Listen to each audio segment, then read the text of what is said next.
Well, g'day everybody. It's Benjamin Morgan, Chief Executive of the Aircraft Owners and Pilots Association of Australia, and welcome back to another discussion with respect to Sunshine Coast Airport and what's unfolding up in Queensland at that airport site as a result of privatisation.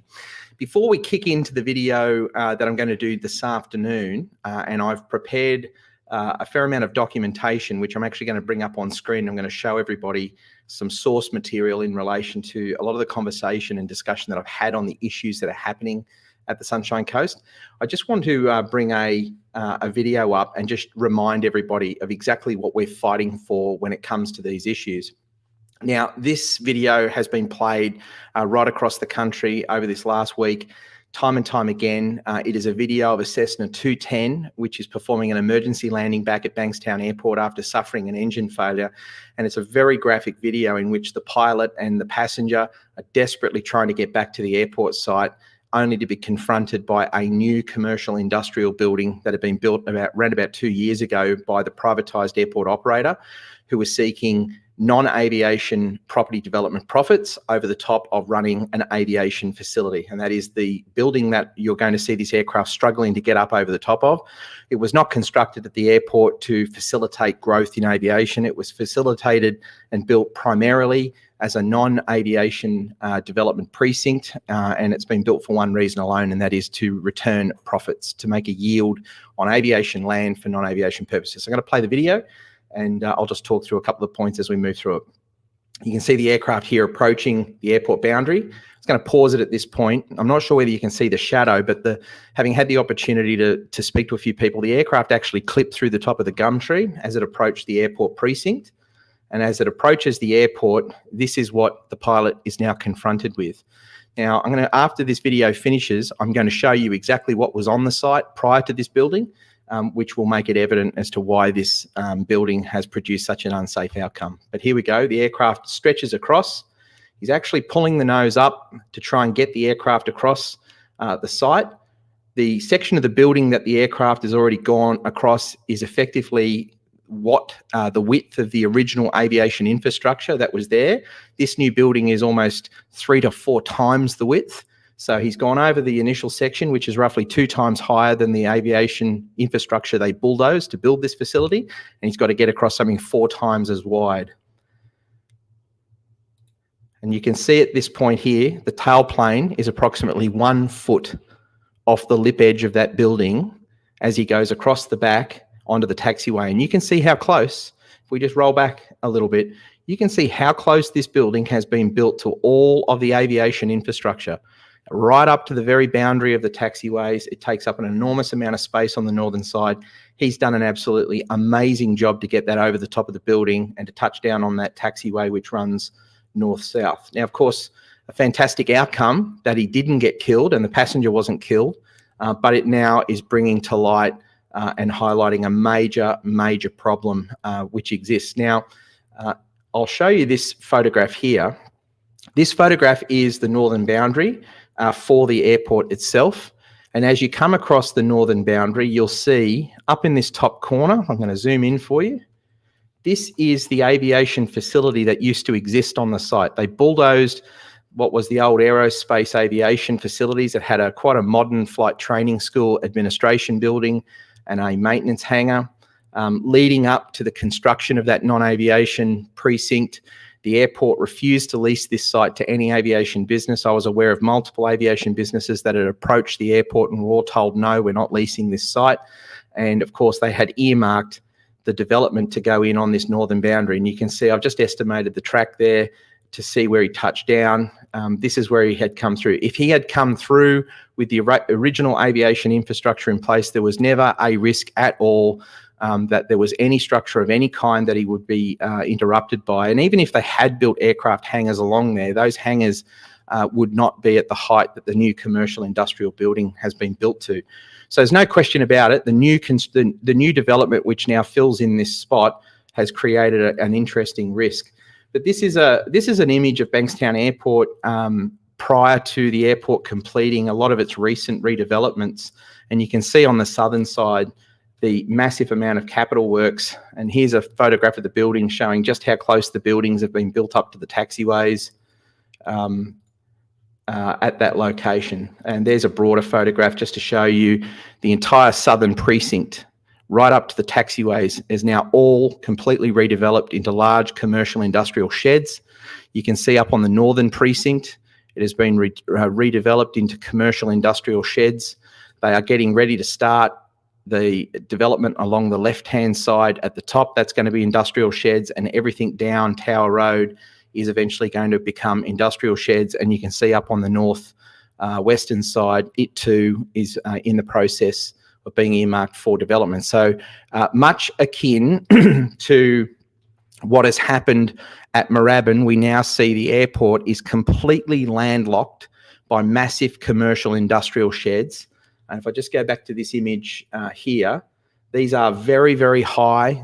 This probably doesn't do it justice, but these are big, almost 3-story plus industrial complexes made of concrete walls and steel roofing systems. These are absolutely unfriendly when it comes to a light aircraft full of passengers and pilot and fuel. You hit one of these, you're going to die. You are going to be killed, and chances are, if you go through the roof of one of these, you're going to set fire to a major industrial precinct, and there's going to be the potential for loss of life on the ground. And so common sense says that if you build these kinds of structures at an airport where there is a risk, I was only having a conversation with someone today, and I said, I wonder, in all of the risk assessments that have been conducted during all the safety analysis, did the Department of Infrastructure or the airport ever bother to go and map where all the emergency landings in the last 20 years had been conducted on the airfield, and have a look at where those aircraft arrived in and touched down, to see just how many of them would at this stage be landing through buildings with the potential for fatality and loss of life?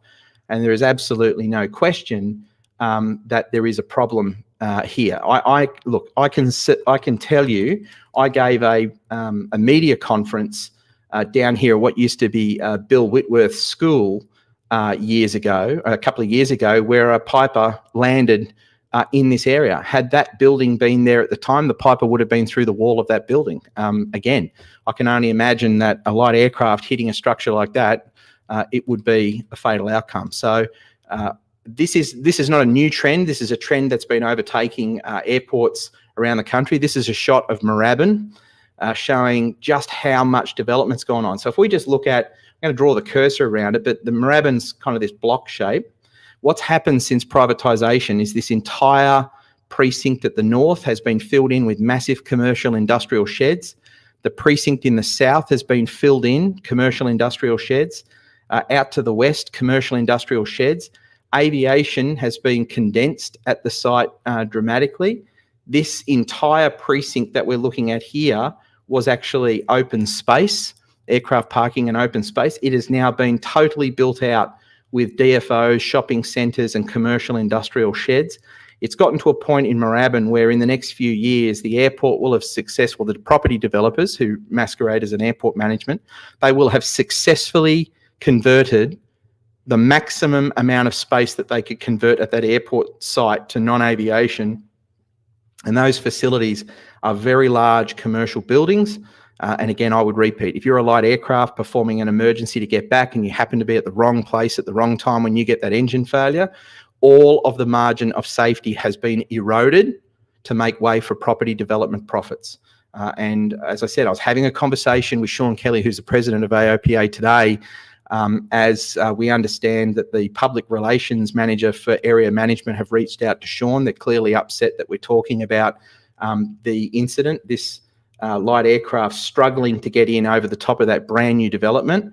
And I've made the comment that it appears that it's property development priorities, the profits that come with property development seem to be prioritised over aviation safety. The airport is correct. There is a planning code that they would be building these buildings to, and the planning code would say, and I think that the airport already responded to a media inquiry and said that under the planning codes, they would have been permitted to build something twice as high. Yet common sense says you are creating massive safety risks for aviators. The very people that this airport is there to serve, we're now being asked to accept massive increases in risks and a degradation of safety, so the airport operator can make these profits. And so I would challenge the public relations manager, who I understand has reached out to Sean Kelly, president of AOPA. I'd challenge him to make a public statement. Is the airport willing to publicly go on the record and state unequivocally that these buildings do not represent a risk at all to aviation, and that there will not be an accident caused as a result of their construction and placement? Do they want to go on the record and say that unequivocally? Because I think it'd be a very bold statement for any property developer or airport property developer to say that these non-aviation buildings have not, in fact, increased the risk, when it is absolutely evident that if you have an emergency at the wrong place and at the wrong time, space that was previously available that you could have been able to get in without the loss of life is no longer available, and it's just eroding the options for pilots. It's undermining the safety at these aerodromes. So that's what this debate is all about. Now, this is exactly what's about to take place at the Sunshine Coast. So here's the Sunshine Coast Airport. Lovely new cross runways being constructed at the airport, and the north-south runway, which was predominantly used by general aviation, has been effectively torn up and shut down. And let's just have a look at, let's just pull back on the map and look at where the airport's located. So you've got Caloundra, Mooloolaba, Sunshine Coast Airport, and Coolum Beach to the north. This is a prime section of coastal land up in Queensland. There is absolutely no doubt that housing in this area is very much desirable and in vogue. And importantly, flat developable land in this area is probably hard to come by. And so this north-south runway, the closure of this north-south runway, of course, presents a powerful opportunity for those that are now controlling the airport, because they don't intend on building aviation here anymore.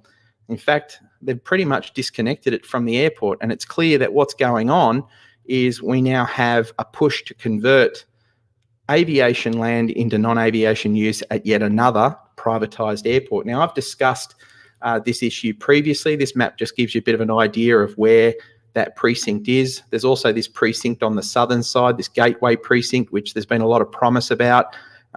Aviation, it was going to be an aviation focus, and then there was going to be a food hub installed. I think that's gone sideways.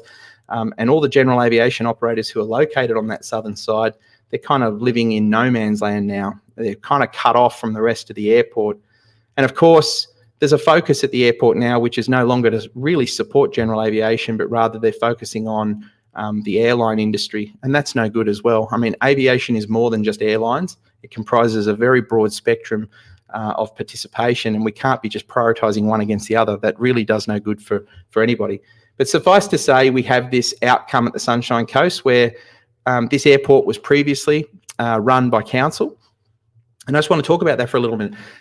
Airports being run by councils are an interesting makeup in themselves, in which local government has a responsibility to community. Let's think about what local government's involved in running. Local government runs, our local towns, the roads, the parks, the sewers, all that type of critical infrastructure. And airports are actually part of that critical infrastructure. They're no different to the roads and highways in all of our metropolitan and regional locations. They're a gateway. They're designed to allow trade and commerce to function. They're designed to allow people in and out of your community. They're designed to increase the livability of regions. They're also designed to facilitate emergency services. They're designed to facilitate military aviation. The list goes on and on.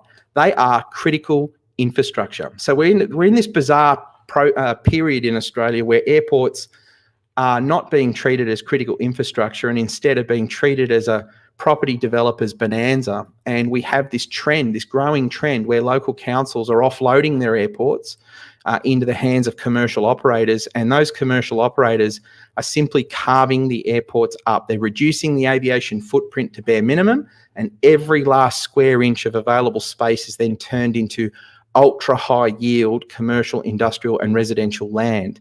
And that is exactly what is about to kick off here at the Sunshine Coast. Now, prior to this cross runway being built, it was the north-south runway was the only runway available at the Sunshine Coast.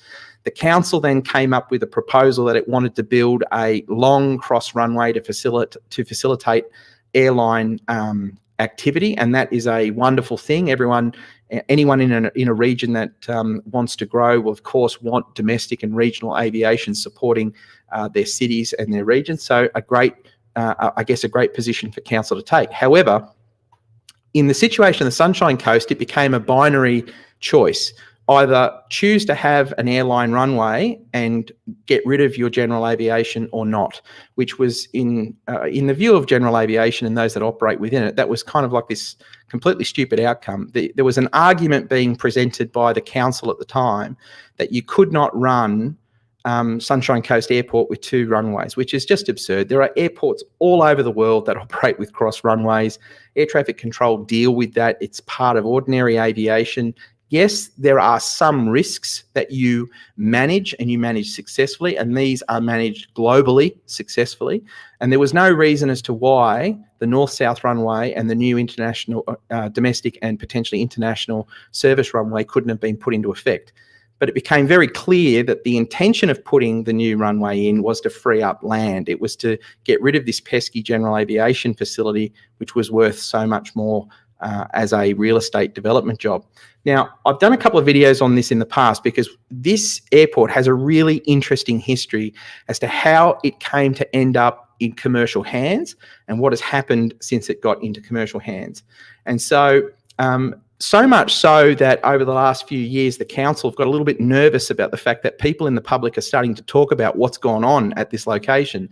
So they've decided to put out the Sunshine Coast Airport Myths page on their website. Now, if anyone has seen this, I do apologise because I'm going to go through it. But for those that haven't seen it, I'm going to go through this because I think this has probably done more damage to the council than it has done any good, because this leaves so many questions open in terms of what exactly has gone on at this airport. How did this community asset worth potentially over $1 billion end up out of the hands of the ratepayers and in the hands of a private company that would then go on to have a significant shareholding owned by the local government industry association super fund? That's the super fund looking after council employees and their spouses. How did this community asset end up recommended by council to be effectively sold off into private hands for 99 years, and then the company that buys it for 99 years then accepts a 20% investment from the council employees super fund, where every council employee is going to benefit financially from the privatisation of this airport? And more importantly, how is it that the mayor of the council, who was mayor of the Sunshine Council at the time the recommendations were being made that the airport be privatised, effectively lead a process or be part of a process that purportedly searched far and wide for a prospective buyer, to then coincidentally end up selecting the buyer who's very proud to have the local government industry super fund invest into direct ownership and participate in the profit wealth transfer from the public. It defies logic that all of this stuff is simply coincidental. Now, the council's efforts to dismiss these questions and to portray that there's absolutely nothing untoward, and I want to make this from the outset, our position is we think it all should be thoroughly investigated. This should go through some kind of corruption inquiry to test and prove exactly what has gone on here, because this thing smells like rotten fish. It has got a waft about it that would knock out Mike Tyson without a single punch, right? This is just something has gone on here that really needs to be looked at. So let's just take a run through. Let's first of all see what the council's put forward, and I'm going to put some comments on it. So the council is responding to myths and inaccurate information regarding the Sunshine Coast Airport transaction with Palisade Investment Partners. Sunshine Coast Council is responding to myths and inaccurate information regarding 1, the negotiated commercial agreement with Palisade Investment Partners in relation to the operation of the airport. 2, Mayor Jamison's role as director of the LGIA Super Fund, and 3 decisions relating to the closure of the former 1836 runway. Commercial agreement with Palisades Investment Partners. The truth about the procurement process conducted by council to select a commercial partner. The decision in June of 16 by the council to seek a commercial partner to operate the airport was based on expert professional advice and market sounding intelligence obtained by council's specialist airport infrastructure investment advisor at the time, which was the Royal Bank of Canada Capital Markets. That advice enabled council to pursue its objective to facilitate the expansion of the airport in a way that would be at no enduring cost to the ratepayer.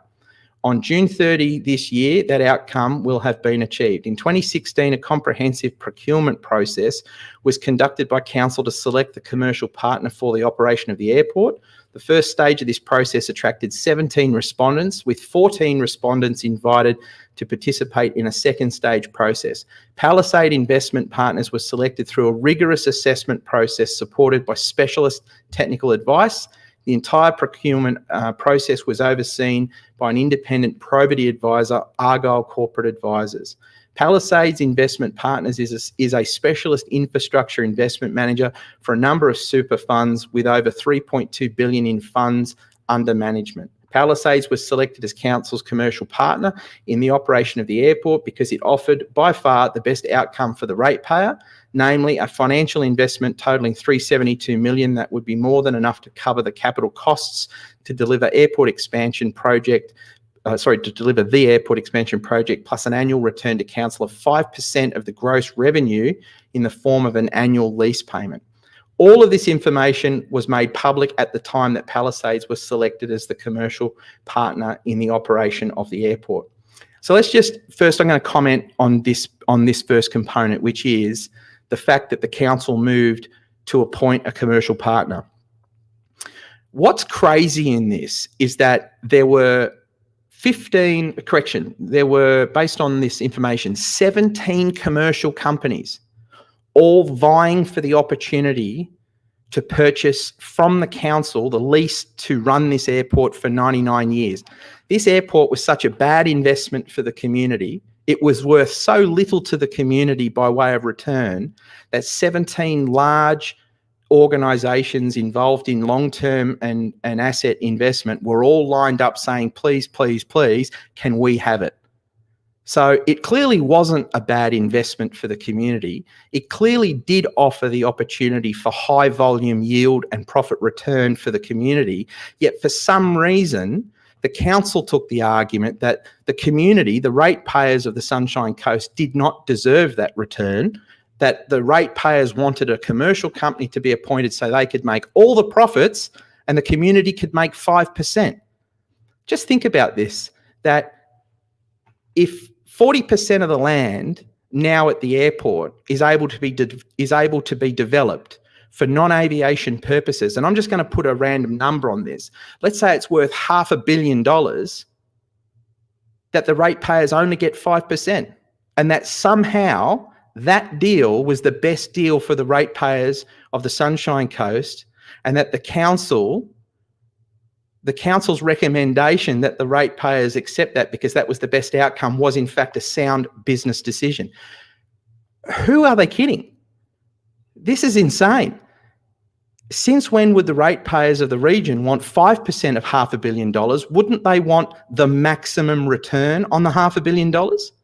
And even if the airport was going to cost $20 million a year to operate, if there were $500 million worth of realisable property development opportunities at the airport, why were these opportunities not managed accordingly on behalf of the ratepayers so that the airport could have become a completely cost-neutral facility asset to the community, if not having a positive profit and loss, and being able to reinvest all of that money that now is outflowing to not only a super fund, but the private equity firm that now controls this airport?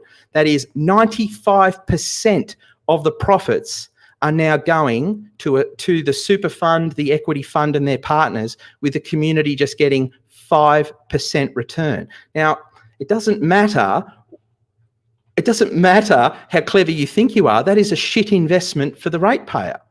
Why would the ratepayer want 5 when they could have 95?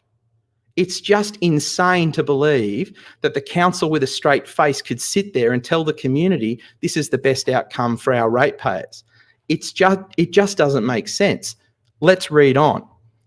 Mayor Jamison's role as the director of the Local Government Industry Association Super Fund. The truth about Mayor Jamison's role.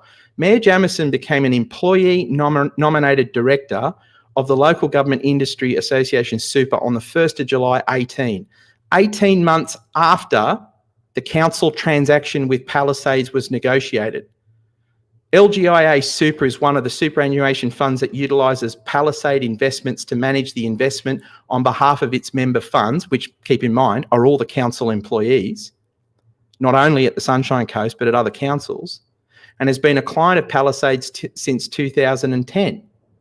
Council understands that LGIA Super is one of Palisades' 38 clients, including 25 clients through Palisades' Diversified Infrastructure Fund, which is also an investor in the Sunshine Coast Airport.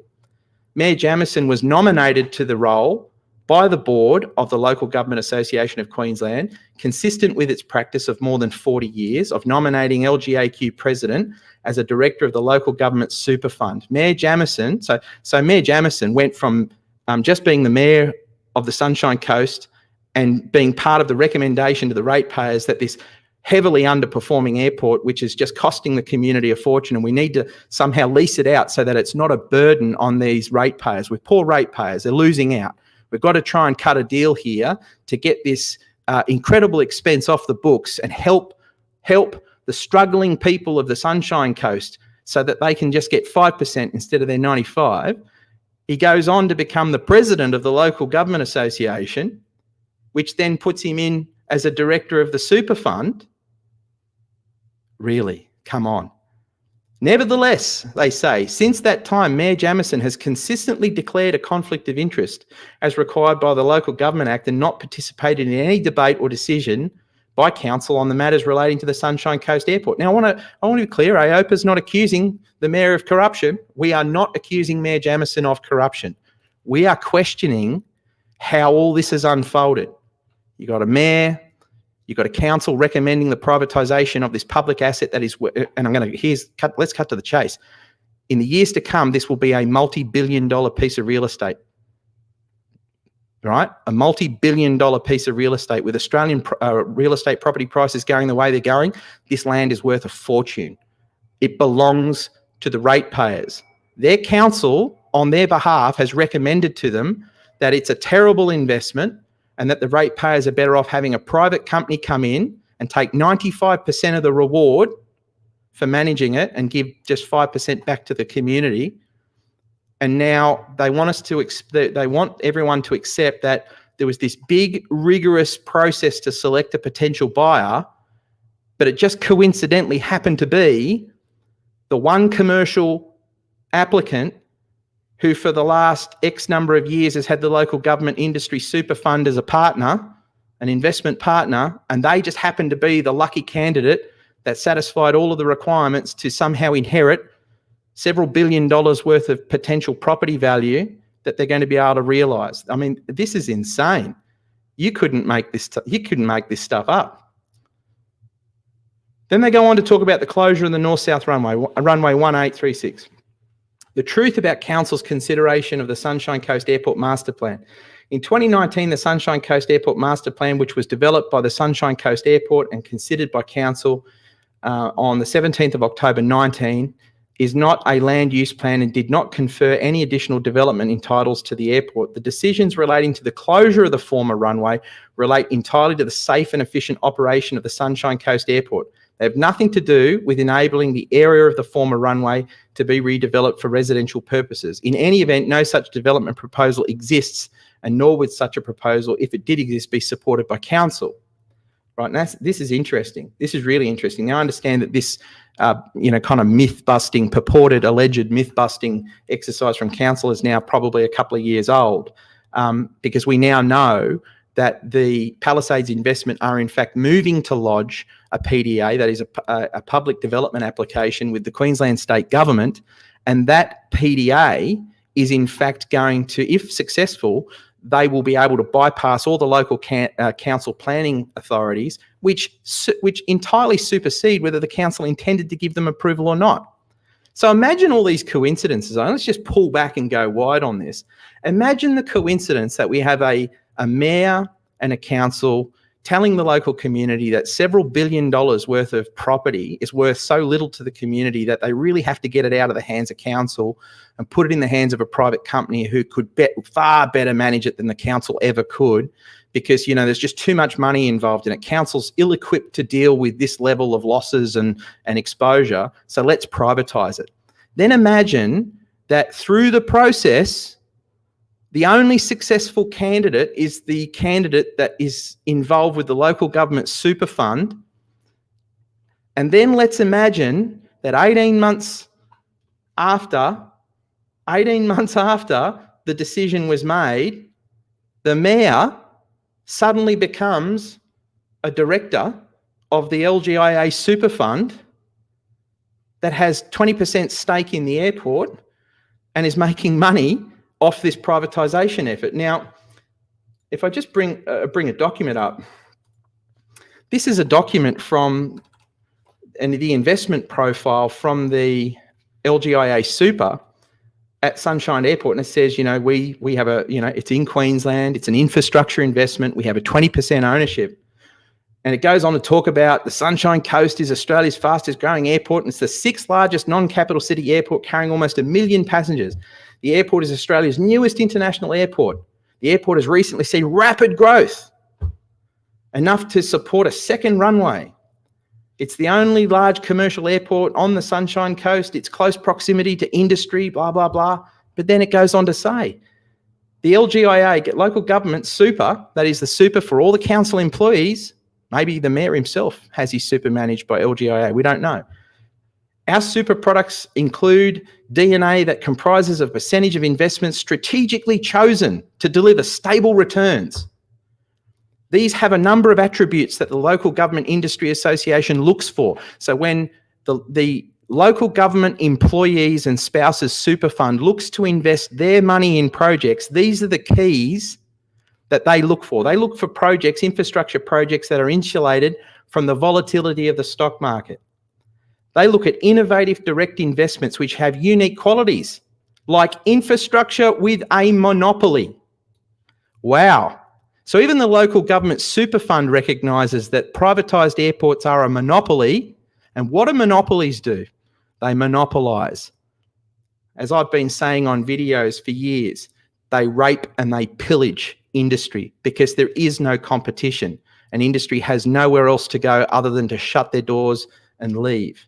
They also look for pre-contracted returns on investment and a material stake in direct ownership. Well, hell, if I was a super fund, I would be lining up to throw money at Palisades. How much do you need? Do you need $500 million? Do you need $1 billion? If you mean to tell me that the local council signed a contract that allows you to keep 95% of all the profits you're going to generate through land development and aviation development and anything else you can do on the side, and we've only got to give 5% back to the community, this is a cash bonanza. How do I get in on it? What a deal. What an outrageous deal this whole thing was. Now, I could sit here and I could go further and I could dive into this, but I wanted to just shoot this video so that everybody understands just how messy and murky this entire airport transaction seems to be. Now, I don't know what goes on in Queensland, but honestly, something seems really curious with the way in which this airport was brought to market. It's really curious that the only successful bidder for the airport turns out to be the one that has the direct investment partnership with the Local Government Industry Association. And then later, 18 months after the deal's done, the mayor, who was part of the council and the push to privatise it, ends up with a directorship on the super fund representing those interests. Now, I'm not saying that's corruption. In fact, I'm saying the direct opposite. I have no idea what corruption looks like. Maybe people need to start taking a look at what's going on here, because this parcel of land is worth a fortune. It is going to yield a massive return for this privatised airport. And sadly, for the people of the Sunshine Coast, if they do end up realising some colossal figure, as I said, let's just take a shot in the grass and say it's $500 million worth of development. Sure, there'll be $25 million are going to come back into the hands of the community. That's wonderful. That'll be wonderful as a one-off injection, but the community will have lost control of this asset. 95% of the profits are now not in the hands of the community, and you've got a question. Imagine what $500 million could do to improving the Sunshine Coast. Imagine what $500 million could have done to improve the balance sheet of the Sunshine Coast Council. Imagine what $500 million could have done to improve the amenity and diversity of the region. It could have done an amazing amount of work, but instead, $500 million potentially, could be higher, could be less. $500 million is going to go into the pockets of the airport, privatised airport operator and their investment partners. It'll benefit a significant number of local government employees' super funds. There's no doubt LGIA Super will benefit handsomely from their investments at this site, but it'll be the ratepayers who own the asset that have got the raw end of the deal. And so when councils say this was the best deal that could be put together, I just look at that and I think to myself, well, who was negotiating these deals, right? The people who were negotiating these deals had to be rank and file amateurs at this. They negotiated the worst possible outcome, in my opinion, for the ratepayers, but the best possible outcome for the privatised operator. That's what it appears to me. And so I really do think there should be someone looking at this. Our Queensland federal senators should be starting to probe this. The Queensland state government should be probing this, because ultimately this hasn't served to help aviation. It's all undermining aviation. The loss of that north-south runway has had a direct and meaningful impact on the usability of that airport by general aviation, who were there long before the airlines ever turned up. They were there supporting aviation on the Central Coast for decades, and they're now being displaced, not because the focus is a massive uptake in commercial airline traffic. In fact, it's been the opposite. Yes, there's been a small boom in airline activity, but with the departure of Bonza, airline activity will again reduce at the not the Central Coast, but at the Sunshine Coast, and demand for general aviation is now hindered enormously. Now, when I say the closure of that north-south runway, obviously the airport claims and the council have claimed that it was all about safety. Not everyone agrees. Not everyone agrees with that sentiment. And in fact, I have a comment. This was a comment that I found online. And I'm going to preface it by saying this person works for Air Services Australia, but he is not representing Air Services Australia when he made this comment. He is representing himself. But you know there's a problem when even the people, the employees of these organisations are speaking up saying, my views and my own opinions do not represent the position of the company I work for, its agencies. So we've got that clear. Timothy Rad, you are representing yourself, okay? He says, this may just be the most recent example of Australia's experiment with privatisation, putting developers in charge of Australia's airports. At some airports, the experiment has seen commercial investment precede aeronautical investment because commercial is more profitable and a more reliable profit stream. At other airports, we have seen aviation infrastructure decommissioned, downgraded to make way for commercial developments or proposals to do so. There are several other airports where we have commercial development pushed right up to the airside boundary fences. The one commonality is the pursuit for profits. Again, these are my own views. Is there anyone in the aviation industry that disagrees? If you disagree, throw a comment in.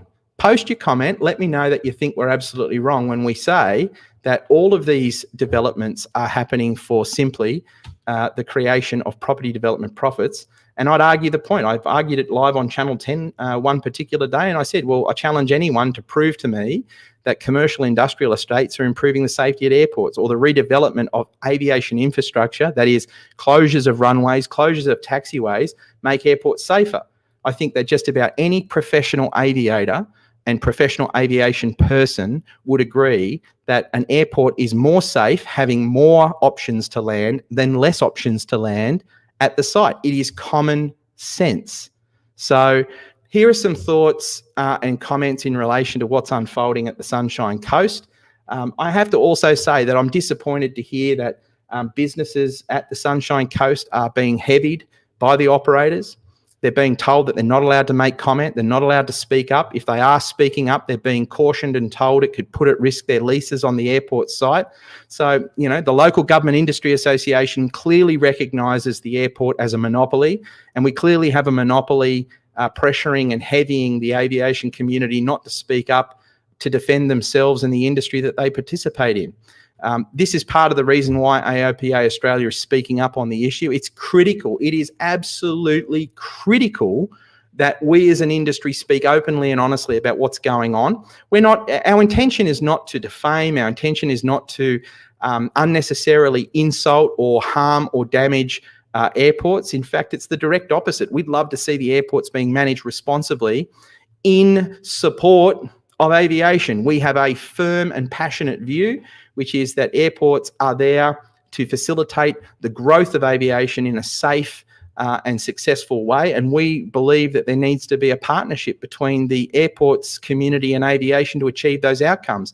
And it saddens our organisation enormously when we see extremely large portions of aviation land being reconverted for non-aviation purposes. And yet at the same time, we're hearing businesses approaching us saying, hey, Ben, AOPA, we've been trying to get space at Bankstown, Moorabbin, Sunshine Coast, Jandakot, Archerfield Airport, you name it, Canberra Airport. We've been trying to get space to build aviation facilities at those locations, and we're being told there's no space to build hangars, that they don't have land available to build aviation facilities, yet at the same time, they've just finished a $500 million real estate development at Bankstown, and those wanting to establish there can't get land. There is something wrong. Blind Freddie can see that what is going on is not right. Something is wrong. When aviation can no longer gain access to build facilities, expand, grow and develop, but non-aviation commercial industrial warehouses and logistics companies, fast food chains, warehousing companies, Bunnings, McDonald's, KFC, you know, they can all get a space on an airport, but aviation can't build a hangar to expand our aviation footprint. Something is terribly wrong. And I would say this unequivocally. Airport privatisation has been an unmitigated disaster for our aviation industry, and it needs to be stopped and undone.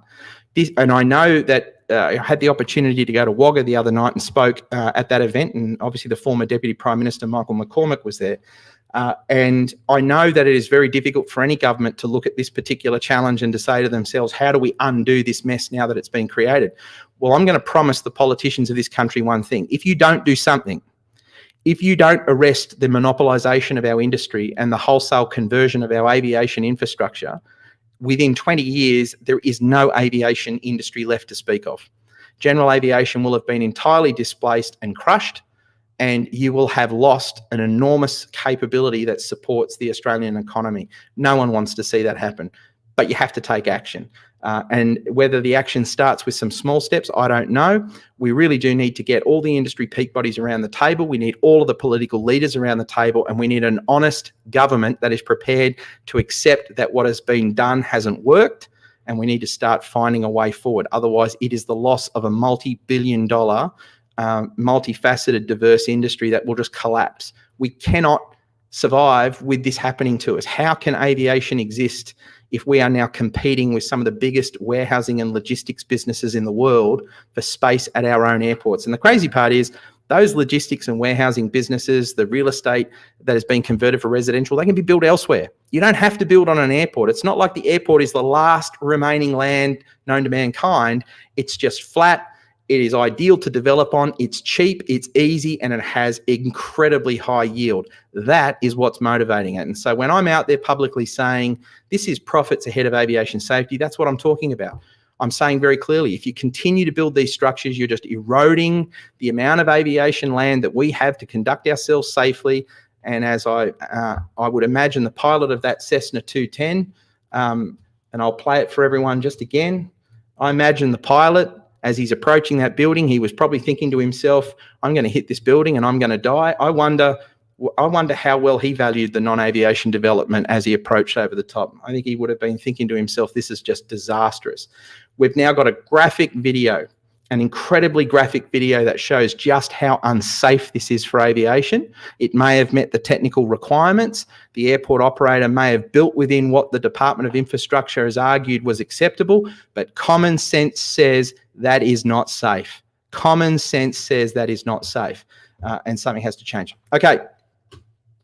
44 minutes on a Friday afternoon to run a live stream. Ben Morgan, what are you thinking about? Guys, thank you so much for joining me. For those of you that have been here for the live discussion, I really do appreciate you tuning in. Hopefully the information that we're speaking about is building awareness, getting people thinking. The whole purpose of AOPA doing live streams and talking about this is not simply to ventilate ourselves and listen to ourselves, but it's to encourage the industry's awareness and debate. We need you involved in the conversation. We need people thinking about what is happening to the future of the industry, what is happening to the future of our infrastructure that's critical to the future of our industry. So I say this at the end of every single video. Here we go.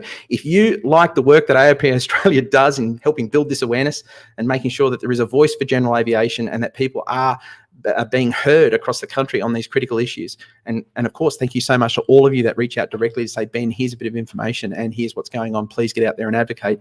If you like the work that we do and you're supporting having an organisation that is standing up against government and the big end of property development, then you know what, guys, each and every one of you have a responsibility to put your hand in your pocket and help fund this organisation. AOPA is there for you. We are your organisation. We are your voice for your future in aviation. And without your funding and without the support of all your peers and colleagues within the aviation industry, we just simply can't do it. So in order to protect that, in order to ensure that your freedom to fly will be there in the next 10 years, you need to be active. You've got to jump online, www.aopa.com.au/membership. Now, I wrote a little piece and I put it online the other day. I'm just going to quickly find it.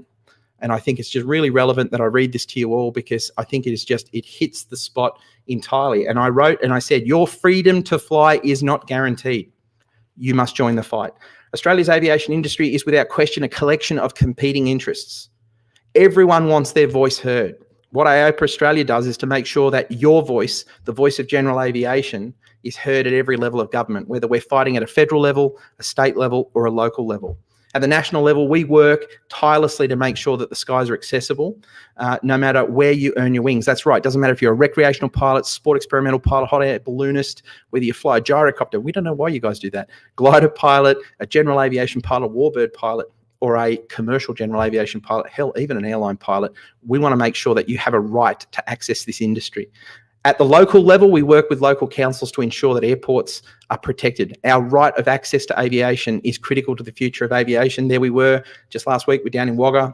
Absolutely blown away that the Wagga City Council has reached out today and invited me to be part of a process to try and assist council in understanding how to better run the airport and make sure that the airport is a huge success for general aviation. Super committed to that process, and I'm going to be there, boots and all, trying to make sure that we get the best possible outcome. And I invite other councils from around the country to do the same. Embrace aviation. Let's work out how we make general aviation a powerful contributor to your local economy, not only benefiting tourism, but trade, commerce. And let's also not forget, there's an entire generation of new technology coming to the fore. Don't you want your airport to be the Silicon Valley of aviation innovation and technology? It's all out there to be won. It just takes a council that says, I'm going to go do this to make it happen. Okay, so this is where you come in. You're being a member of AOPA Australia means not only helping fund the crucial advocacy efforts that have to be undertaken, but it enables you to get directly involved. Just remember, this is your organisation. If you too would like to get involved in helping advocate in your area, why not contact me and become an AOPA representative in your local area? Start holding meetings on a monthly basis. Start building an agenda for the things that are critical for your local aviation community and passing those on to the national board here in Sydney so that we can see to it that issues are elevated to all the relevant departments. There will always be those that are pushing for restrictions across general aviation. Just think of the Civil Aviation Safety Authority and the mess that it's made of Class 5 medical reform. Think of how they're absolutely butchering Part 43 right now in not adopting the US regulation in whole and creating highly unique Australian alternatives that will just serve to limit the effectiveness of that reform, and ultimately it will pave the way for a complete failure of what should have been a hallmark success for CASA. There will be government departments, regulators and others that just want to apply restriction to our industry. So if we are not there ready to push back and defend you, then who is? It's a great question, because the answer to that is if we aren't in the room and we're not fighting for you, I highly doubt there'll be anyone else there.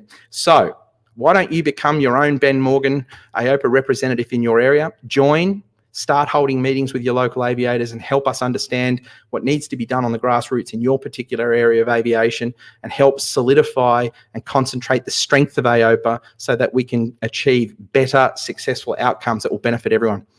I've spoken enough at the 49-minute mark. I really do appreciate you all joining, and I will be quite happy to see you all again very soon.